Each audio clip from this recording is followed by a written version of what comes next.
v tem času, ko sem imela priložnost hoditi na to izobraževanje, sem se kar malo poglobila v našo dediščino, v naši občini in sem imela kar precej težko izbiro, ker se res najde ogromno dediščine kulturne z vseh področij, zato sem pa nekaj od tega vključila v ta pogring. No, kot je Branka rekla, tradicionalna tradicija naših družin je bilo tole vezenje, tako da kot majhnega otroka mi je mama naučila že štikati in sem to delala z veliko ljubeznijo in en od teh prtov je tukaj predstavljen s tem narodnim motivom. Za ta pogring sem pa črpala idejo nekaj od teh pridelkov, že omenjenih, ki jih pač gojimo na naši njivi. Naša njiva pa, zdaj to se je zgodilo pred 4 leti, da smo to njivo dobili in sicer na Spodnji Dobravi, to se pravi na planoti med Brezjem in Radovljico in Savo in na drugi strani Lipniško dolino, kjer so Kropa, Kamna Gorica in Kropa.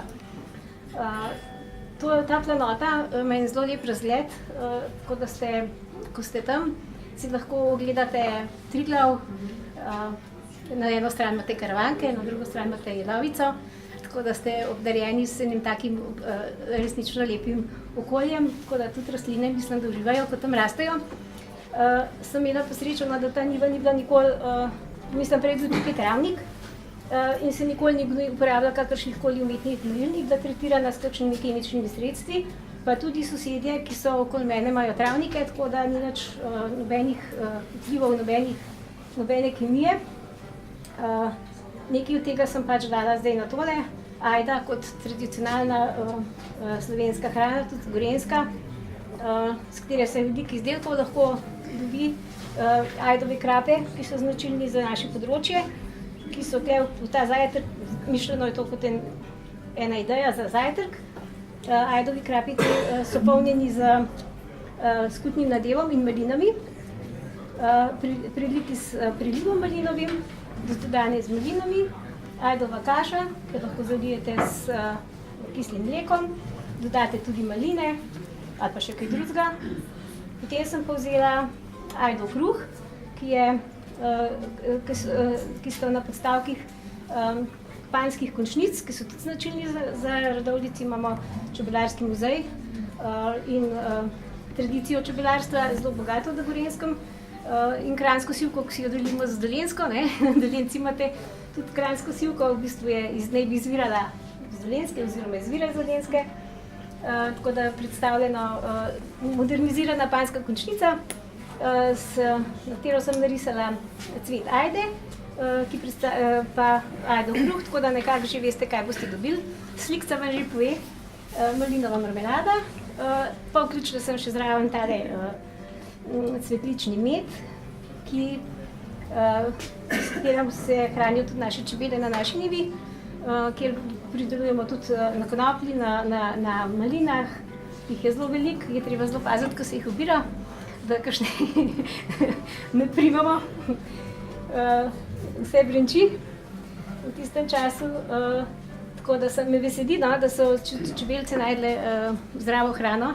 Ob tej priliki bi tudi rada rekla, da je res pomembno, da se zavedamo, ko se poudarja zdrava hrana, zdravo okolje, tudi zaradi čebel samih, da preživijo, ki so zelo pomembne za nas, za naš obstoj. Tukaj sem pa dala eno panjsko končnico, staro, ki prikazuje to, verjetno si poznate, zgodbo, ko mož nese ženo v mlin, staro, in na drugi strani dobi novo, v prispodobi seveda, v smislu, da zdrava hrana nas pomlajuje tudi. Poleg tega, za moške pač nimam nobene slikce, imam pa samo ženska govori, je pa, ko se gre v Kropo, tam en izvir, kjer izvira voda, ki pa pravijo, da je zelo koristna za moške.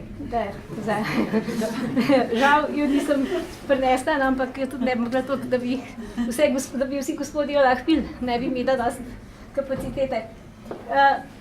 Ker je pa na drugi strani Kropa, S kroparsko tradicijo sem vnesla žganje, v tega so namočene maline v te steklenici kroparski, tako da, ker smo pač Gorenjci edina pokrajina slovenska, ki nismo vina, se pač ukvarjamo v življenje kuho, no, in tako sem pač prišla tudi maline v to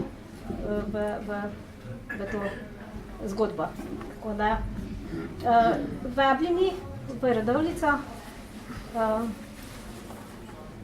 na Linhartovem trgu, ko so se vsi pohvalili s pisatelji do zdaj, ne. Mi imamo pa Antona Tomaža Linharta, prvega slovenskega dramatika, ki se je rodil leta 1753 v Radovljici in na tem trgu Linhartovem. Imate gostilno, kjer vam tudi dobite Lectovo prikaz lectarije, tradicionalne, ki je stara skoraj 200 let. Prikažejo tudi Lectova srca, izdelavo, ves potek, kako se to prideluje. Imate lončarstvo, ki je tudi značilno za naš konec, je bila tudi šola pletenja, košar, poslikave, na Panske končnice so pa delali v Kropi Kamni Gorici in tudi na steklo.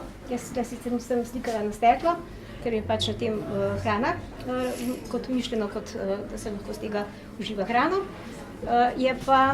So pa v teh istih delavnicah včasih delali poslikave na steklo in na Panske končnice.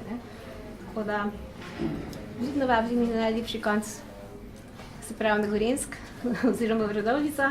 Naša njiva je pa v razvoju, še nastanka trajnostnih nasadov, da se pa lahko dela tudi izdelke z dodano vrednostjo, kot imate tukaj prikaz, in upam, da se kdaj vidimo.